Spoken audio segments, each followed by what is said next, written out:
Hindi maaaring pabayaan ang Kristiyano. Kailangan laging alerto sa pananampalataya.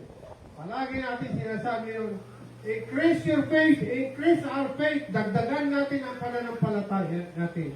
Pero ang daming mga bagay na umaagaw po sa pagpapakalalim natin, sa pagpapakatibay natin sa Panginoon. This is a challenge for us. Pag lumating ang laban at hindi ka handa, talo ka talaga. Yun ang katotohanan. Hello? Ang pagkikipaglaban ay darating at darating. Ang laban natin kay Satanas, darating at darating yun. Kaya nga, ang Biblia ay palaging nagsasalita sa atin, maghanda kayo, isuot niyo ang balutin ng Panginoon. Where? The armor of God.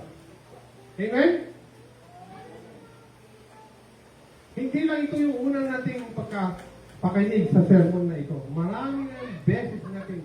Pero, ang katotohanan, napaka-dalang po. Nabasahin natin ang Biblia. Nakakalungkot. Kaya pagka dumating ang laban, talo agad. Amen? Tapos sasabihin natin, ang lupit ng Panginoon, iniwanin ako. Di ba? Hindi nakikinig sa aking panalangin. Paano ka pakikinggan ng Panginoon? Nauuna yung vlogging mo. Nauuna yung mga bagay-bagay na nakakaagaw po sa iyong paghahanda sa pakikipagtingin. Actually, yung iba, wala talagang preparasyon. Amen? No preparation at all.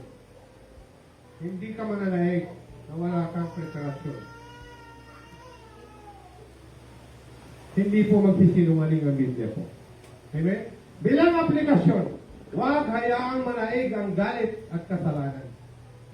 Maging mapagbantay sa spiritual na buhay. Amen?